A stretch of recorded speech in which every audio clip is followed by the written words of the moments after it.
Assalamualaikum warahmatullahi wabarakatuh. Kembali dengan saya, Mr. Awang, dalam pembahasan latihan soal UTBK Kemampuan Kuantitatif. Kali ini kita akan bahas latihan soal yang pertama, yang part yang kedua, yaitu pembahasan soal nomor 9 sampai nomor 16. Merujuk pada part yang kedua ini, kita hanya akan membahas materi yang berkaitan dengan bidang datar, aritmatika sosial, sampai pada grafik fungsi ya. Jika pada bagian kedua ini, kita akan bahas soal-soal yang tentang itu. Kemudian kita akan bahas soal nomor 9. Capaian dari kalian yaitu soal nomor 9, 45,3% sudah betul. Masih ada banyak yang belum betul. Seperti apakah pembahasannya? Kita pahami dulu. Langkah pertama, kita amati dulu dari apa yang diketahui di sini ya. Lihat segitiga ACD misalkan ya, ACD. Jelas di situ terlihat bahwa AC sama dengan DC. Ketika AC sama dengan DC, maka segitiga ACD adalah sama kaki. Karena sama kaki, maka sudut A pasti sama dengan sudut D. Sudut A sama dengan sudut D. Sudut A yang ini sama dengan sudut D. Karena apa?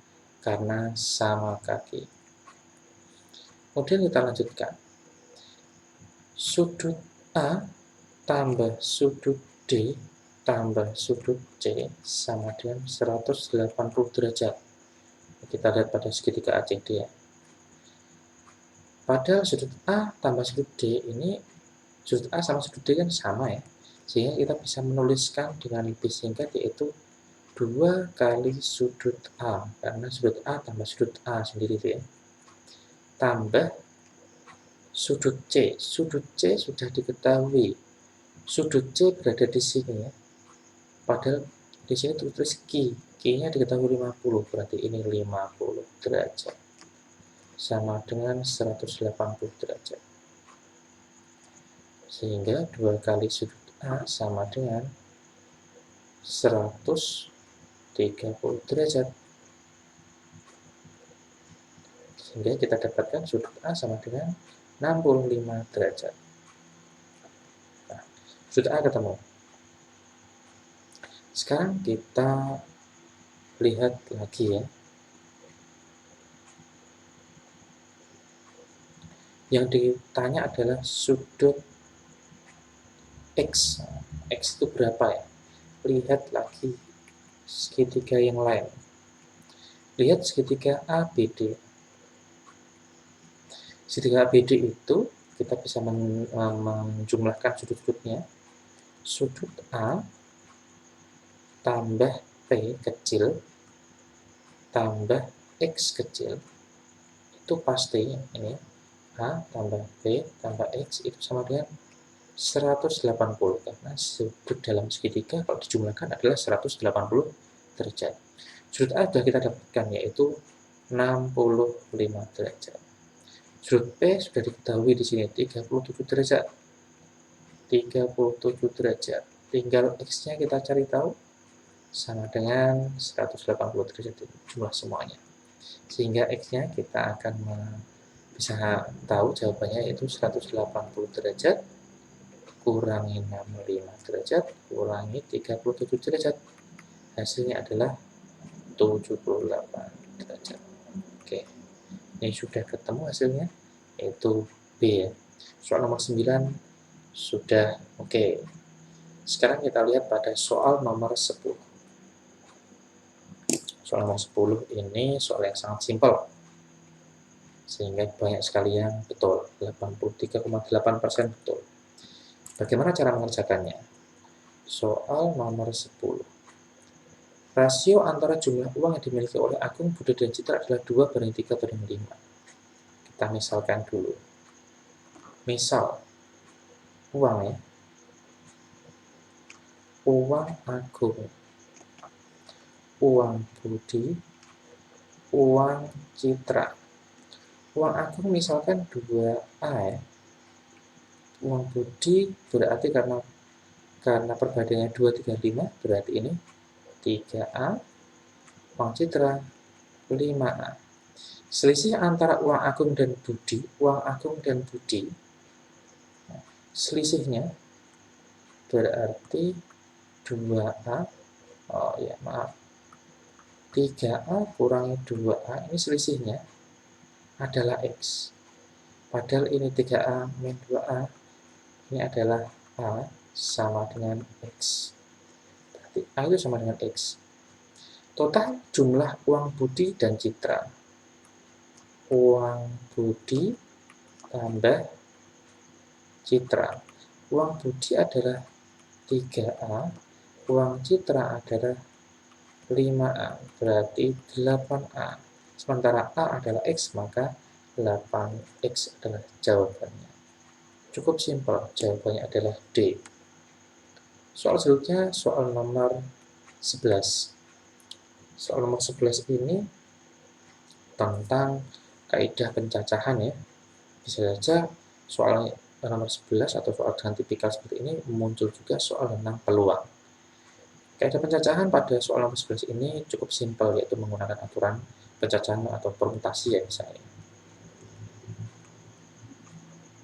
Triknya cukup simpel ya, kita cukup membuat karena ini bilang ganjil 5 angka, berarti kita membuat kotaan sebanyak 5. Itu 2, 3, 4, dan 5. Kemudian bilangan ganjil. Bilangan ganjil 5 angka yang memuat semua angka ini ya. Berarti mana yang ganjil? Ternyata yang ganjil 1 sama 9. Nah, ini ganjil sama ganjil. Berarti karena ada 2 kemungkinan, maka kita tulis 2. Berarti ini bisa angka 1 bisa, angka 9 bisa. Karena angka 1 atau angka 9 salah satunya masuk ke sini, maka angka yang lain yang mungkin bisa masuk di sini ada 4 ya, karena asalnya ada 5, sudah terpakai 1. Angka di sini tinggal 4. Kemudian seterusnya berkurang 1 terus.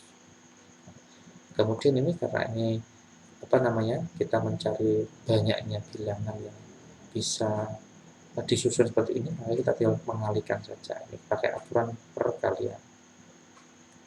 Sehingga hasilnya adalah 4 kali 3 kali 2 kali 1 kali 2 adalah 48. Hasilnya D. Nah, nomor 11 ini banyak yang betul mungkin ya. Ternyata banyak betul, tapi cukup sedikit yang betul ya, 51,7%. Lebih dari 50 tapi sangat tipis. Banyak yang tertipu di sini. Selanjutnya soal nomor 12. Soal nomor 12 ini tentang lingkaran ya. Bisa saja soal tentang lingkaran banyak banget. Mungkin bisa saja persoalan lingkaran, bisa juga persoalan garis singgung, bisa juga kuasa. Nah, ini tentang kuasa atau tentang letak titik terhadap lingkaran. Kalau titik di luar lingkaran pasti memenuhi kaidah dia lebih dari ya. Kalau di dalam lingkaran maka kurang dari. Kalau pas pada lingkaran maka sama dengan. Titik A itu terletak di luar. Titik A terletak di luar. Kalau di luar lingkaran pasti X min 1 kuadrat plus Y kuadratnya itu posisi titiknya pasti lebih dari 4. Kita ubah antara persamaan lingkaran menjadi posisi titik di luar lingkaran. Karena titik A, 1, A itu sudah ditentukan, maka kita tinggal mensubstitusi X menjadi 1 dan Y menjadi A. Sehingga X ini menjadi 1 min 1 kuadrat plus Y-nya adalah A kuadrat lebih dari 4. 1 min 1, 0 kuadrat adalah 0, jadi tinggal A kuadrat lebih dari 4. Nah, sekarang kita cek satu persatu, boleh langsung ya.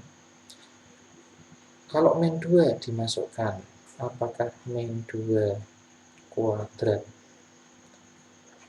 itu min 2 dikuadratkan sama dengan 4? Apakah 4 itu lebih dari 4? Ternyata salah. Kita cek fakta yang kedua. Kota yang kedua adalah A. A-nya sama dengan 0.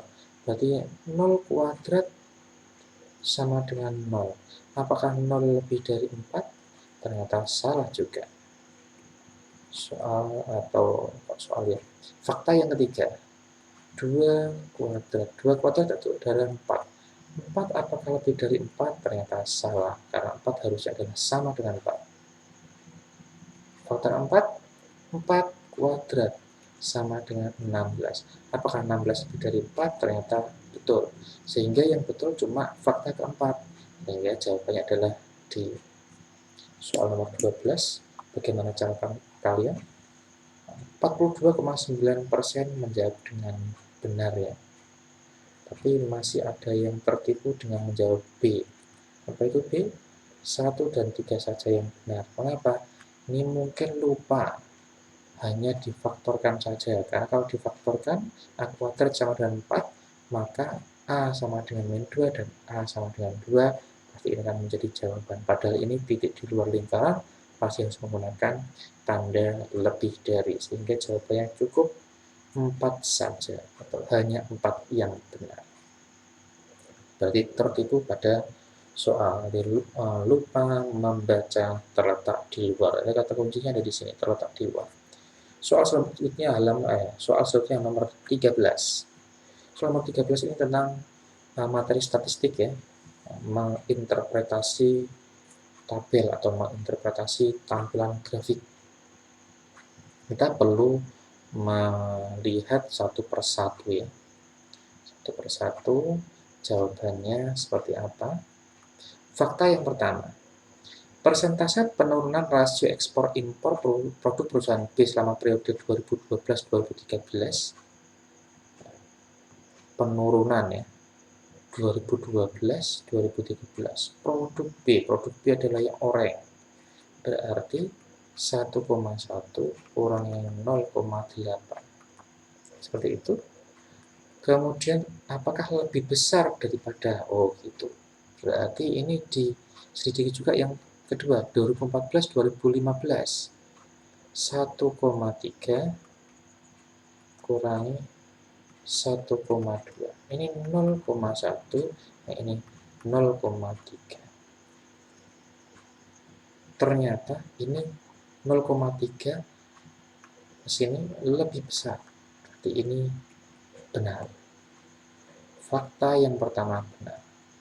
Fakta yang kedua, kita cek dulu.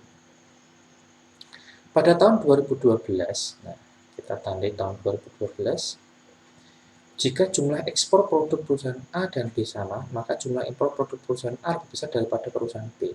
Yang perlu kita pahami di sini adalah rasio ekspor impor. Rasio ekspor impor. Berarti jumlah ekspor bagi jumlah impor. Pada tahun 2012, jika jumlah ekspor produk perusahaan A dan B sama, kita tandai aja RA itu pada tahun 2012 rasionya 1,5. Itu sama dengan ini pas 2 ini, jika jumlah ekspornya sama, berarti karena jika jumlah ekspornya sama, berarti ekspor pada A sama dengan ekspor pada B. Kita anggap 1 saja lah, kita samakan saja. Berarti pada RA 1,5 ini jumlah ekspor pada A ini kita tulis 1 per impor dari A. Nah, dari sini kita bisa mengetahui impor dari A itu sama dengan 1 bagi 1,5. Sama dengan berapa ini? Berarti 1 dibagi 3/2 alias 2/3. Seperti itu. Bagaimana dengan RB? RB itu rasio dari produk B. Produk B itu ya oranye 1,1. 1,1 sama dengan 1 IB. Sehingga kita bisa mencari IB sama dengan 1 bagi 1,1 alias 1 dibagi 11/10 alias 10/11.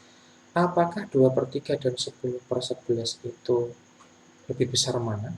Nah, kita bandingkan dulu ya. Ternyata IB, nah ini lebih besar IB loh. Padahal di sini dikatakan impor atau IA lebih besar daripada IB. Nah, berarti ini salah. Seperti itu ya. Ini uraian yang salah atau fakta yang salah. Sekarang kita akan bahas fakta yang ketiga. Fakta yang ketiga adalah pada tahun 2015, nah, jumlah impor produk perusahaan A dan B sama. Nah, kita pakai notasi yang tadi ya. Rasio. Nah, rasio A pada tahun 2015 adalah 1. Sementara rasio B pada tahun 2015 adalah 1,2. Rasio A adalah jumlah ekspor bagi impor. Ekspornya belum tahu, tapi pada kasus atau fakta ketiga ini, jika jumlah impor A dan B sama, berarti IA sama dengan IB. Berarti ini ekspornya belum tahu, tapi impornya dianggap sama. Kita anggap sama dengan 1, berarti bagi 1. Ini juga sama dengan bagi 1. Kemudian yang ini, ekspornya kita belum tahu, berarti ini tulis EA, ini tulis EB. Dari sini kita bisa tahu EA itu sama dengan 1 kali 1 alias 1, kalian sedang ya. EB sama dengan 1,2 kali 1 sama dengan 1,2. Jika jelas, EB itu jelas lebih besar daripada EA. Berarti ekspor B lebih besar daripada ekspor A. Ekspor B lebih besar daripada perusahaan A. Ini betul, ini tadi sudah betul. Ini tadi salah ya. Nah, sekarang fakta keempat kita uji dulu. Selama periode 2013-2014, rata-rata rasio ekspor impor perusahaan A lebih besar daripada perusahaan B. Bagaimana itu? Selama periode 2013-2014, rata-rata rasio ekspor impor perusahaan A dan lebih besar daripada perusahaan B. Berarti kita cari rata-rata ya. Rata-rata yang A itu 1,2 tambah 0,9 dibagi 2. Hasilnya adalah 1,2 tambah 0,9, berarti 2,1 dibagi 2. Rata-rata yang B, rata-rata rasio yang B adalah yang B itu yang oranye, berarti 0,8 tambah 1,3 dibagi 2 sama dengan ini, berarti 2,1. Ternyata sama. Kalau sama berarti pernyataan ini salah, sehingga jawabannya adalah 1 dan 3. Kita lihat analisisnya. Ternyata ini ya, betul ya, 1 dan 3 saja yang benar.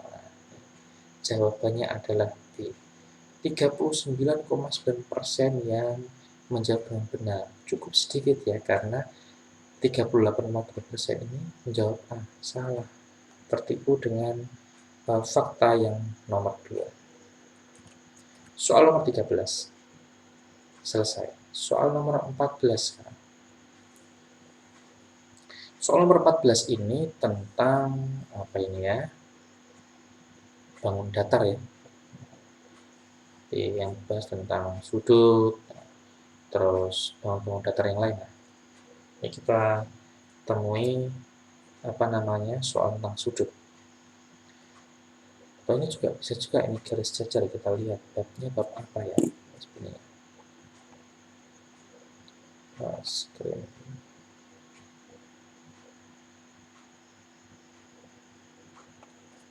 Kita lihat dulu ini bab apa sih ya. Garis-garis jajar. Statistika adalah garis-garis jajar. Oke, garis-garis jajar berarti ini ada kaitannya dengan sudut biasanya, tentang garis-garis jajar. Soal nomor 14 ini apakah banyak yang salah ya? Kita lihat dulu soal nomor 14. Wah, ternyata yang betul itu cuma 26,2%. Dan yang menjawab salah itu cukup banyak, 34,9%. Jadi ini mayoritas malah menjawab salah. Kita bahas soal nomor 14. Soal nomor 14 itu, bagaimana sih memahami soal nomor 14 sebenarnya? Bagaimana cara menjawabnya? Berapakah nilai W? Pertanyaan sebenarnya ini. Tapi kita disuruh ngetes. Hanya diketahui satu saja itu sudah benar, atau hanya yang dua saja, atau satu dan dua harus terkait, atau satu dan dua itu berdiri sendiri, atau satu dan dua itu modal yang tidak bisa untuk menjawab pertanyaan. Nah, kita cek dulu. Ketika diketahui ya faktor utama X sama dengan 115. Ketika untuk mencari W, tentunya ini pasti langsung tahu ya, karena apa? W itu sama dengan 180 kurangi 115. Langsung bisa ketemu, hasilnya adalah 65. Jadi X itu bisa ya. Sekarang kita akan buktikan jawabannya A atau D. Soal nomor 14 itu banyak yang jawab A. Kita coba dulu. Kalau ternyata soal fakta yang pertama ini sudah bisa menjawab pertanyaan, tidak bergantung pada fakta yang lain. Sekarang kalau fakta yang kedua, Z min Y sama dengan 65. Bagaimana itu ya? Z min Y 65, apakah bisa menjawab W seperti apa? Kita lihat segitiga ini. Kita misalkan lah ini sebagai K. Maka W plus Y plus K pasti hasilnya adalah 180 derajat. Mengapa 180 derajat? Karena sudut dalam segitiga. Nah, sekarang saya tulis kembali, W tambah Y tambah K sama dengan, kita amati, K tambah Z pasti 180 derajat. Berarti ini 180 derajat ini bisa diganti dengan K ditambah Z. Ingat, 180 derajat ini kita ganti dengan K tambah Z. Sehingga ini ada yang bisa kita coret. Nah, kenapa bisa kita coret? Karena kalau diperangkat ke sana, pasti K-nya akan hilang. Kemudian, error. W sama dengan Y-nya dipindah ruas. Jadi, Z min Y sama dengan 65 derajat. Ternyata hanya dengan menggunakan fakta ini juga bisa juga untuk memecahkan soal ini, yaitu mencari berapa nilai W. Berarti 1 dan 2 itu masing-masing bisa berdiri sendiri untuk menjawab pertanyaan.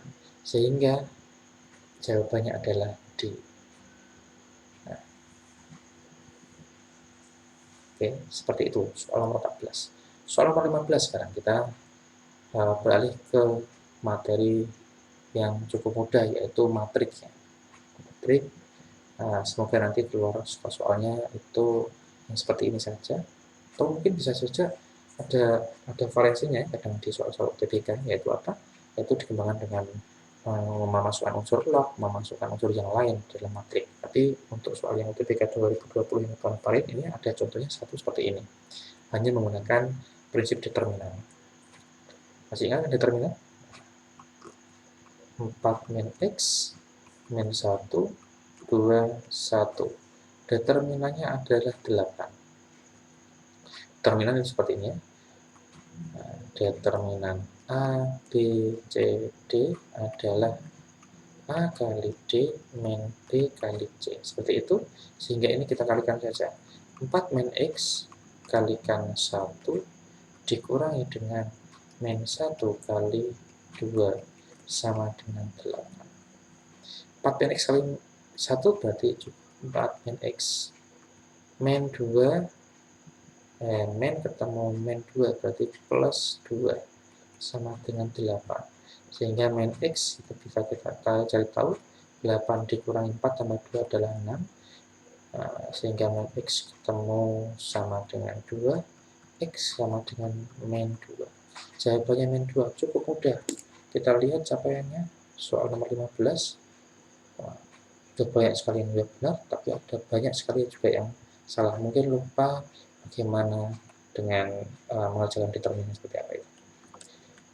Soal terakhir, soal 16. Menyelidiki fakta juga ini, tapi dicari tahu ya, apakah X lebih dari 2Y?